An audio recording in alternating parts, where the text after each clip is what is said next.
सर्वसम्मति के साथ नायब सिंह सैनी बतौर हरियाणा के मुख्यमंत्री अब चुन लिए गए हैं। विधायक दल की बैठक में अब से कुछ ही देर पहले ये फैसला लिया गया। उनके नाम पर मोहर लग चुकी है। नायब सिंह सैनी फिर बनेंगे हरियाणा के सीएम। इससे पहले उनका कार्यकाल छोटा था, लेकिन इस बार जब तीसरी बार बीजेपी की सरकार हरियाणा में बनने जा रही है, तब नायब सिंह सैनी को विधायक दल ने सर्वसम्मति से चुना है। ये तस्वीरें उस वक्त की आप देख रहे हैं जब बधाई अमित शाह उन्हें दे रहे हैं।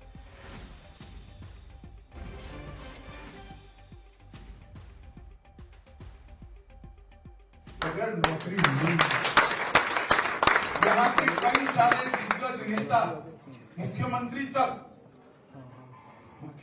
तक नौकरियों के भ्रष्टाचार के कारण जेल में गए। एक बैकग्राउंड में से भारतीय जनता पार्टी ने एक नई कार्य संस्कृति का विकास किया कि खर्ची और पर्ची के बगैर, मतलब करप्शन के बगैर और सिफारिश के बगैर डाकिया आपको अपॉइंटमेंट लेटर दे जाता है। और इसमें हरियाणा की ठेठ नीचे रहती हुई गरीब जनता के मन में एक विश्वास पैदा हुआ। हरियाणा में सालों से एक परंपरा थी, जो मुख्यमंत्री बनता था वो अपने जिले का बन जाता था, दूसरा मुख्यमंत्री बनता था वो अपने जिले का विकास करता था, समग्र हरियाणा विकास के लिए तरसता रहता। मनोहर जी के मुख्यमंत्री बनने के बाद समग्र हरियाणा के विकास की नींव पड़ी और समग्र हरियाणा के विकास। मैं तो आश्चर्यचकित हूँ जब इस चुनाव के पहले धर्मेंद्र जी के साथ मैं यहाँ पर आया, थोड़ा क्या क्या हुआ है। मैं आज सार्वजनिक रूप से कहना चाहता हूँ, कोई गांव ऐसा नहीं है जिस गांव में 8 करोड़ से कम विकास का खर्चा हुआ। बड़ी योजना गांव के विकास के लिए कम से कम अगर कोई गांव में खर्चा हुआ है तो 8 करोड़। वही बताता है कि मनोहर लाल के नेतृत्व में भारतीय जनता पार्टी ने समग्र हरियाणा का विकास। पहले जातियों के आधार पर भी सरकार, भारतीय जनता पार्टी की कार्यसमिति जाति के आधार पर विकास की संकल्पना को खारिज। हम सर्वसमावेशी विकास में विश्वास रखते हैं और हरियाणा में भी पहली बार मनोहर लाल जी ने और हमारे नायब सिंह ने 36 बिरादरियों के विकास की सरकार चलाई और हर बिरादरी के विकास। ये 3 कारण थे जिसने हरियाणा में फिर से तीसरी बार भारतीय जनता पार्टी की सरकार बनाई। आज मैं बहुत हर्ष के साथ फिर से एक बार नायब सिंह जी को आप सबने नेता चुना है। पहले ही मोदी जी को देश की जनता नेता चुन चुकी है और आज हरियाणा में भी फिर से एक बार सरकार का गठन का रास्ता साफ हो गया है।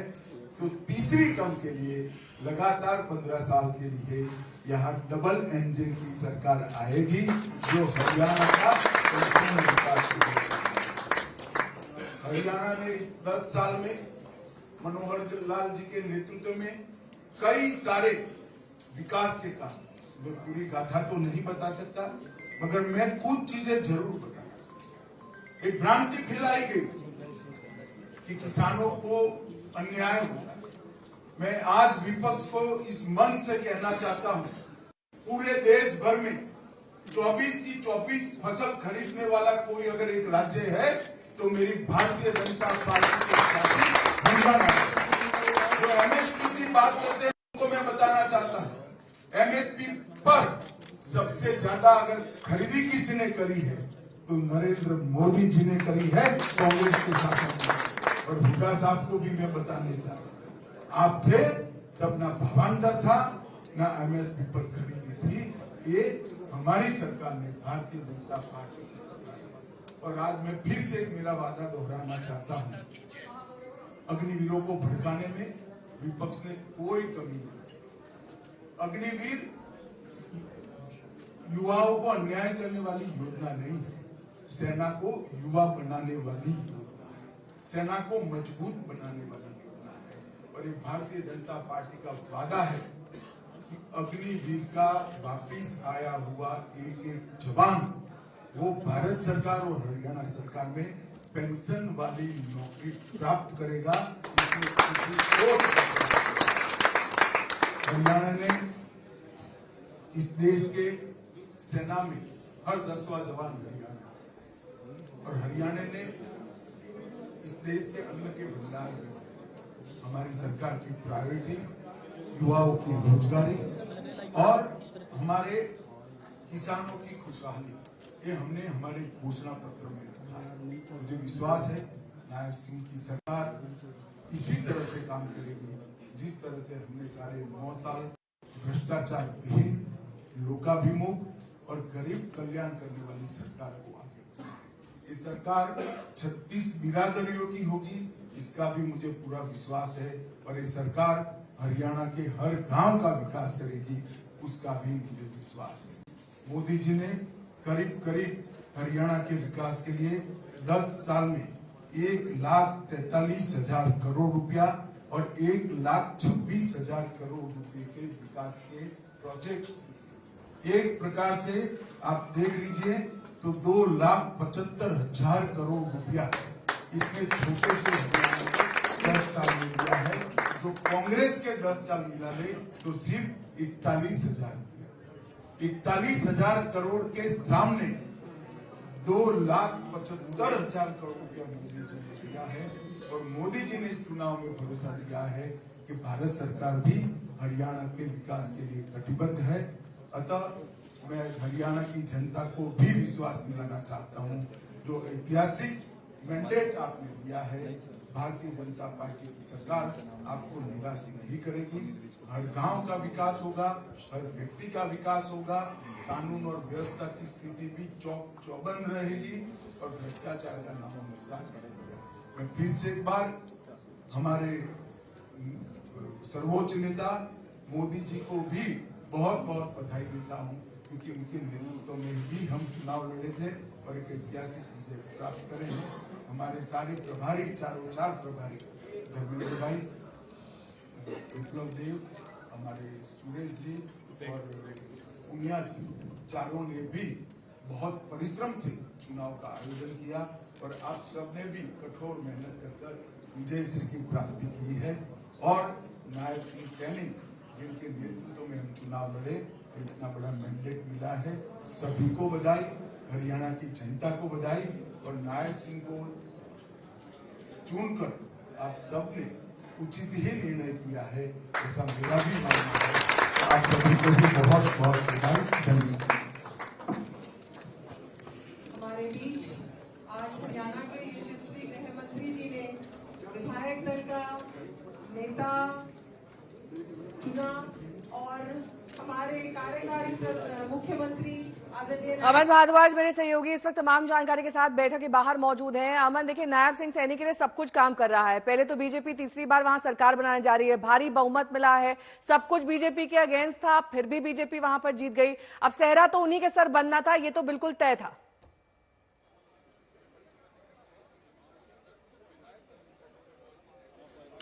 साफ तौर पर नेहा, लेकिन इसके पीछे पार्टी की मेहनत और पार्टी की एक स्ट्रेटजी जरूर है, जो पॉलिटिकल सोशल इंजीनियरिंग पार्टी ने ग्राउंड पर की, तोड़जोड़ किया कि किस लीडर को किस रीजन में रखा जाए और किस जाति से कौन है, कैसा उसका लाभ पॉलिटिकली हो सकता है। तो सब तरीके की स्ट्रेटजी थी और पार्टी की, भाजपा की इसके पीछे मेहनत थी कि चुनाव में तीसरी दफा जीत हुई और सरकार अब बनी है। और सीएलपी लीडर, क्योंकि 45 मिनट ये बैठक अब से चल रही है पिछले समय से, और केंद्रीय मंत्री अमित शाह सबका रिव्यू इस बैठक में ले रहे थे। और अनिल विज और किशन बेदी जो विधायक है, उनकी ओर से ये प्रपोज किया गया कि सीएलपी के लिए नायब सिंह सैनी का नाम चुना जाए और उनको लीडर सीएलपी का बनाया जाए, जिसके बाद सबने इस पर सहमति जताई और उनके नेतृत्व में जहां चुनाव लड़ा गया और आगे के लिए भी सरकार उनकी लीडरशिप में चले, इस पर भरोसा जताया।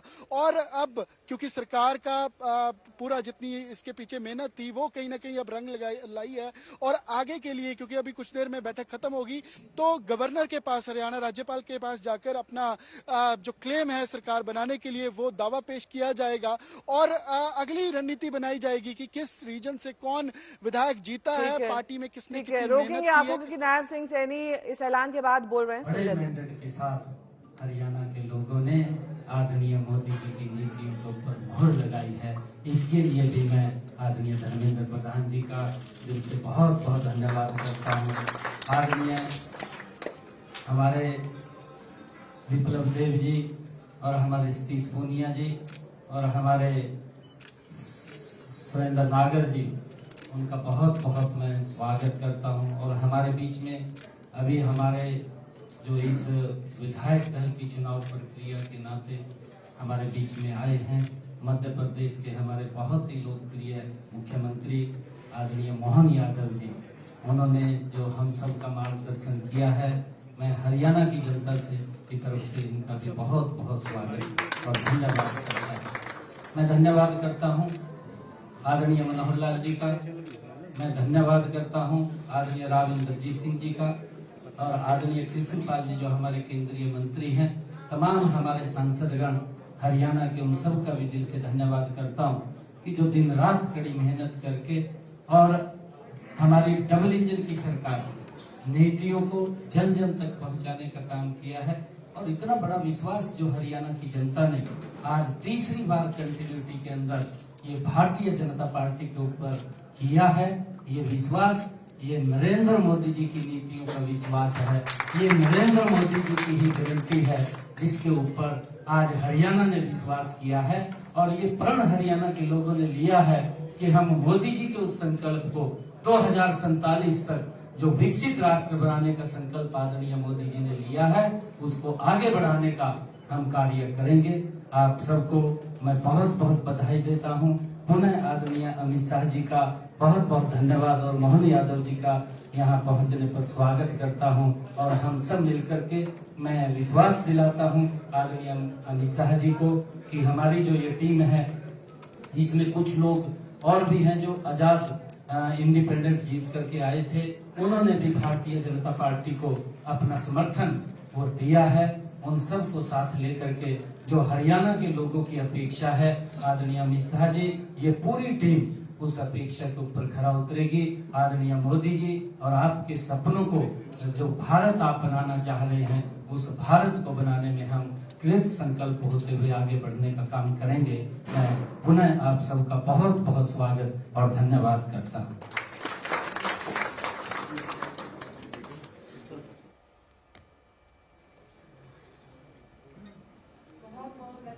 अमन भारद्वाज मेरे सहयोगी जुड़ गए हैं तमाम जानकारी के साथ। अमन, देखिए, नायब सिंह सैनी को भी हमने सुना, अब उनकी तकदीर उन्हें यहां तक ले आई है या फिर उनका काम जिस तरीके से अमित शाह गिना रहे हैं, दोनों ही फैक्टर्स यहां पर जुड़े हुए हैं। आज ही वो दावा पेश करेंगे, कल मुख्यमंत्री का ताज भी पहन लेंगे। एक बहुत छोटे से वक्त में एक बड़ी कामयाबी हासिल कर ली है उन्होंने।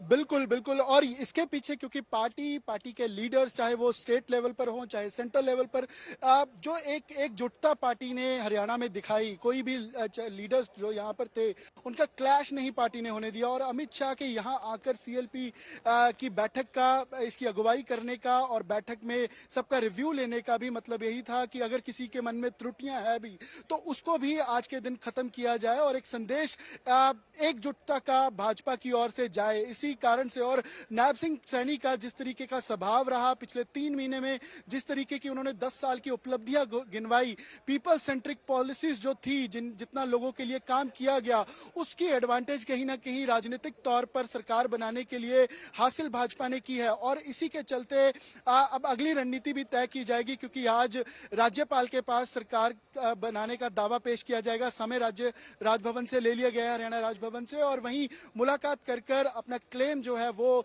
सरकार देगी, भाजपा देगी कि सरकार बनाने के लिए वो सक्षम है। और जितने विधायक उनके पास है, उसके साथ साथ जो निर्दलीय विधायक है वो भी अपना समर्थन सरकार को दे रहे हैं। ये सारी चीजें राजभवन तक जाकर शेयर की जाएंगी और उसके बाद अगला कदम ये होगा कि कौन मंत्री पद के लिए चुना जाएगा, कौन से क्षेत्र से किस तरीके का समावेश भाजपा बनाकर चलेगी और अगले 100 दिन सरकार के हरियाणा में कैसे रहने वाले हैं। क्योंकि चुनाव के दिनों में तमाम ऐलान किए गए जो काम पेंडिंग थे उनको गिनवाया गया कि आने वाले दिनों में उसको जल्द पूरा किया जाएगा। तो अगली रूपरेखा भी उन कार्यों की साफ तौर पर भाजपा के लिए रहेगी और अगले 100 दिन के लिए ऐलान भी जल्द किए जाएंगे। एक बार कल शपथ समारोह के बाद सरकार और भाजपा एक बार फिर से ग्राउंड पर लग जाएगी। और जितने लीडर आप देखिए कि यहाँ पर सांसद मौजूद हैं, उसके साथ साथ राव इंद्रजीत यहाँ पहुंचे, किरण चौधरी यहाँ मौजूद हैं। उससे पहले तो जितने पार्टी ने पिछले